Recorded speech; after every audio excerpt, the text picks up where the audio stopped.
Welcome to Skytech-Lens. The year is 2025. President Trump has just announced tariffs of up to 300% on semiconductor chips. That's not a tariff.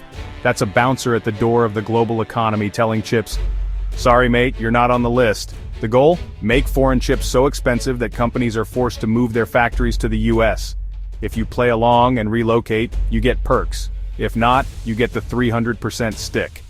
But building a semiconductor factory isn't like assembling IKEA furniture. It takes years, billions, and a stable plan. This move has sent shockwaves through the tech world, leaving CEOs scrambling to figure out if this is a serious plan or just a very loud tweet. On August 7th, the administration rolled out tariffs on over 90 countries, with duties up to 50%. The average US import tariff shot up to over 17%, levels not seen since the Great Depression. Even Canada, America's closest neighbor, wasn't spared. Goods outside the USMCA now face a 35% levy. The message: bring the jobs home. But the global economy isn't a simple web you can untangle with one policy. Forcing the entire semiconductor supply chain onto US soil within a year is bordering on fantasy. It ignores where materials come from, who has the expertise, and where the energy is sourced. And as we'll see, the answer to many of those questions lies just north of the border. The dream of bringing all manufacturing back to America sounds great, until you look at what it takes to build a modern semiconductor fab. These aren't your granddad's assembly lines. They're some of the most complex structures on Earth, requiring ultra-clean rooms and years to build. The machinery? The world's most advanced lithography machines are made by a single Dutch company, ASML. Each costs over $150 million and takes years to deliver. The idea that America can just snap its fingers and have a dozen new fabs is, to put it mildly, optimistic. Beyond buildings and machines, you need a massive, highly skilled workforce, thousands of engineers and technicians. This expertise isn't created overnight, it's built over decades. The US has talent, but not enough to staff a suddenly expanded industry. You can't just reshore factories, you have to rebuild the entire ecosystem of knowledge. The real flaw?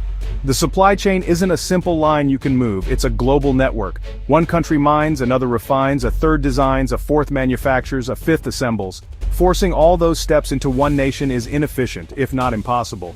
It ignores the physical and intellectual constraints that shape the global economy. The plan might sound tough, but it's up against some tough realities. The world's supply chains are more tangled than any campaign slogan admits, and America's ambitions are about to run into some very real limits. Washington wants to build a digital wall, but it's forgotten one thing: you can't build a wall without bricks.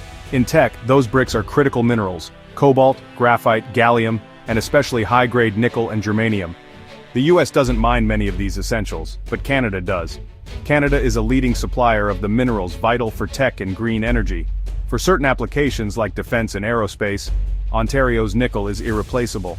This puts America in an awkward spot, trying to bake a cake while the only person with eggs and flour is the one you just slapped with a 35% tariff.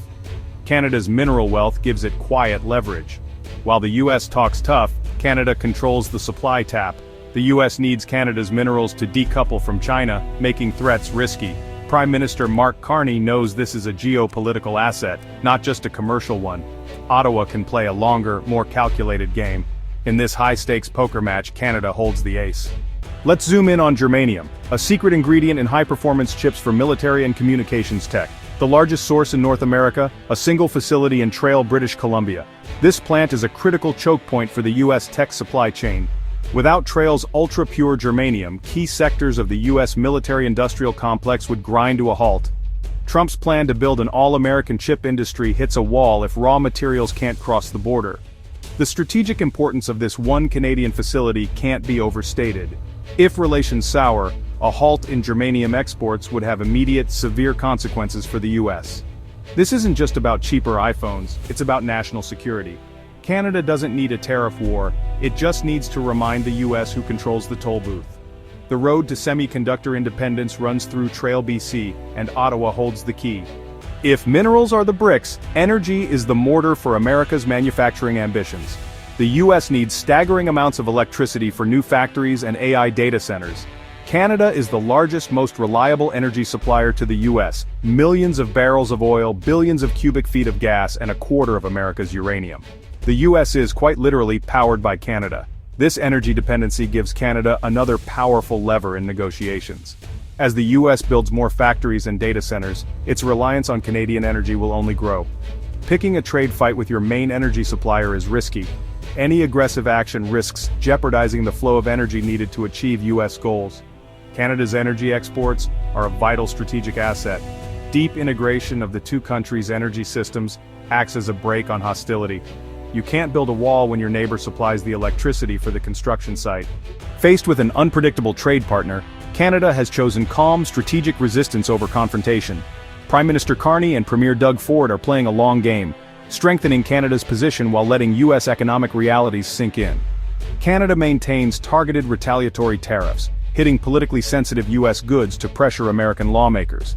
At the same time, Canada matches US tariff exemptions under USMCA, showing it can play by the rules while defending its interests.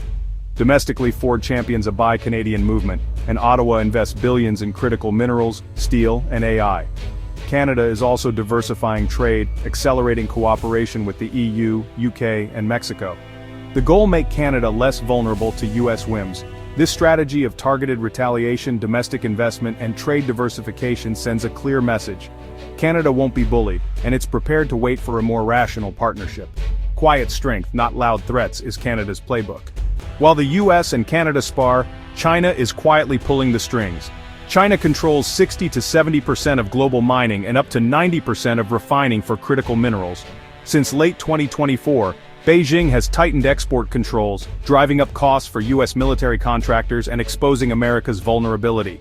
China is also building its own chip industry, discouraging use of US tech and promoting homegrown alternatives. It's forming alliances, reportedly with India, to counter US protectionism. China is securing its own energy, buying sanctioned oil from Russia, Iran, and Venezuela. This blunts the impact of US sanctions and weakens American leverage. China isn't just reacting, it's shaping a new global order with itself at the center. The US wants to decouple, but China's grip on resources and supply chains makes that nearly impossible. The puppet master is already 2 moves ahead. The US-Canada-China chess match isn't just for politicians, everyone pays the price. On August 22, Fed Chair Jerome Powell warned that tariffs are driving up consumer prices. Tariffs act like a tax, passed from importer to retailer to you at the checkout. New car prices are set to jump 4 to 8% this year. Ford alone faces $1 billion in extra costs. Clothing and shoes could rise by 30 to 40%, making back-to-school shopping a major expense. Supermarket staples like detergent and diapers are getting pricier, and Walmart says shelf prices will rise. Even coffee and olive oil face tariffs up to 50%. The result? A double shock: rising prices squeeze families while the administration pushes the Fed to cut rates. Pumping more money into an inflationary economy is a recipe for trouble. The tariffs meant to protect America now threaten to destabilize it from within. In a globalized world, no wall is high enough to keep out the consequences. Everyone, from car buyers to coffee drinkers, feels the impact. The trade wars of 2025 are redrawing the map of global alliances. The old post-war consensus, free trade under US leadership, is fracturing. America-first policies are forcing allies to seek new partnerships and hedge their bets. In August, the EU, Japan, and South Korea accepted lower tariff caps under duress, breeding resentment. Switzerland saw talks collapse and was hit with 39% tariffs. Mexico got a temporary extension. Allies are learning their relationship with Washington is no longer stable. In response, new alliances are forming. Canada is strengthening ties with the EU, UK, and Mexico. Even India and China are finding common ground against US tariffs. These new blocs signal a shift away from a US-centric world to a multipolar system. Ironically, the 300% chip tariff may be isolating America, not strengthening it. By alienating allies, the US risks being left out of new supply chains and partnerships. The world is changing, and the US is no longer the only one drawing the maps. Thanks for watching. Subscribe to the channel now for more updates. Thanks.